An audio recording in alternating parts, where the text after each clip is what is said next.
Welcome to Moose Plays, everyone. I'm the Liquor Moose, and today we're looking at my second battle of Week 9 versus my opponent from Week 8, Alex Turner. Um, Again, she's fairly new to Pokemon in general, or at least like competitive battling. Um, Honestly, I'm just bringing the same team that I did in last week's match against her. I think it's still a very well positioned team to deal with her entire 12. Um, so the first thing you need to do, well, the first thing I did was kind of analyze where her Pokemon are attacking from. She has a lot of powerful special attackers. In particular, Salazzle can hit very hard if left unchecked. So by far, the best check to Salazzle is Heatran, like not even close. Uh, Heatran is immune to both of Salazzle's stabs, and the best coverage move that Salazzle can get is Hidden Power Ice, which Heatran is 4 times resistant to. So, with that in mind, and with how the rest of Alex's special attackers line up, I went with a bulky Assault Vest version with max investment into special attack. Um, I went with 12 speed EVs, so that way we'll always outspeed a zero EV. Excuse me, Blastoise. Just so I can get enough hidden power grasses off to knock it out before it can hit me with enough scalds. So yeah, hidden power grass was meant for Blastoise, and it can also hit Rotom Wash. Then Fire Blast, Flash Cannon for stabs. It's notable that this does also a decent job of checking Tapu Lele when it doesn't use Focus Blast, since for the most part this is either Scarfed or Specs. Um, and then Earth Power gives me the best coverage, specifically to deal with Raichu and Nidoqueen. Nidoqueen is a huge problem for my team that I hope I can get by.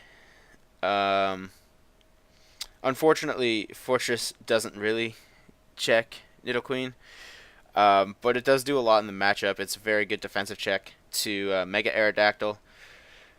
Um, it's also an okay defensive check to Muck when it doesn't use knockoff. Muck is also kind of an issue for my team. But other than that, just the normal physically defensive stuff with Spikes, Volt Switch, Gyro Ball, Rapid Spin. Um, Alex only has one ground type. Yeah, Nidoqueen. Um, and Raichu, you know what? Raichu does get Lightning Rod, but I'm not actually sure if she's brought Raichu, so I'm not really worried about that. And then Rapid Spin to clear hazards away. She does like to carry Spikes or Stealth Rock on Klefki, which does make sense. Then we've got the savior of my last match against her. She could not break King Bob. Physically defensive Slowking does wonders against her. It walls Metagross. It walls Metagross very well, and I'm sure it could do some. And it also walled Miltank very well as well. If need be, it can take hits from Tapu Lele, although that's not the reason why I'm bringing it. It can also kind of tank hits from Nidoqueen, like a special attacking variant. Even Rotom Wash last game had a hard time breaking it, even though she only brought Volt Switch on it, but still, get enough Calm Minds on it, and this thing went wild against her. Even with there was a lot of paralyzed hacks going on. Um, but yeah, so I'm looking forward to hopefully wreaking havoc with Slowking again. Now we also have my first really offensive. I guess Heatran was kind of offensive, but it was meant as a defensive switch in. My first real offensive Pokemon is a Choice Scarf Electivire. Um, Mega Aerodactyl is extremely fast. I think it's the fastest thing in the tier at 150. That makes sense. Um, I obviously needed a Choice Scarf to outspeed it. Um, I needed it also to be timid nature in order for it to actually outspeed. Actually, I don't really know why I'm timid. Maybe I'll change it to adamant after. But oh no, I was timid. I remember now. I was timid because I need to speed tie Choice Scarf Tapu Lele. That's why I needed Timid. But yeah, Wild Charge will always one hit kill. Mega Aerodactyl. Earthquake is by far its best coverage move. Hits Muck, Metagross, Klefki, Nidoqueen, Salazzle, and Raichu. Fire Punch is another good coverage move to hit the Steel types plus Jinx. And then Cross Chop because I didn't really have another move to try to hit Miltank with. It did okay in the match that or in last week's match. Honestly, I think a better way to deal with the Miltank will be to get Slowking in there. But we'll see how that goes. Then I'm bringing in a specially defensive Mesprit.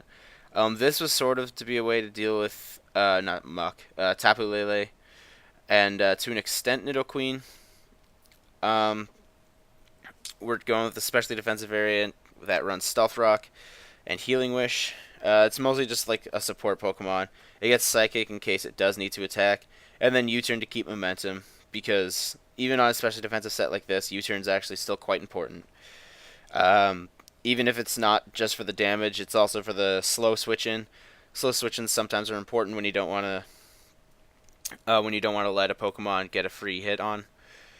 Then lastly, I ran Fast Specs Volcanion.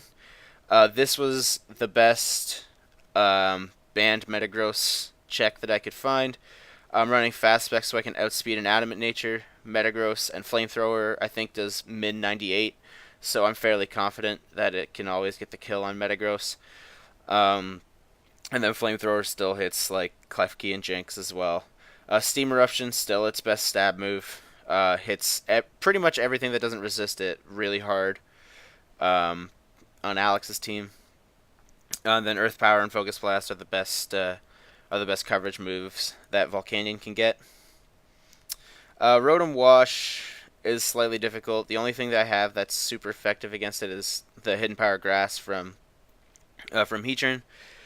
But it still does take neutral damage from electric type attacks, so if need be, I'll just get Electivire to Wild Charge in on it. Last time, all I really did was like have a bunch of Calm Mind boosts on Slowking, and I Psychicked it, which is why I'm going with Psychic instead of another coverage move like Ice Beam or something like that. But yeah, that's my team. I didn't get a chance to do a team builder video for my match against her last week, so I guess this is kind of the same. Because it's the exact same team. Again, I think it's just very well positioned against her 12 that I felt like I didn't need to switch a lot or anything really, so I just stuck with it. Also, want to note that I didn't really put in the last video for my first battle team builder against Liam. I'm actually on a 5-game win streak, so I'm really looking forward to continuing that streak. So stay tuned for the battle. If anything changes between the filming of this video and the battles for either teams, I'll let you know at the start of the battle. But other than that, thanks for watching, and we'll see you next time.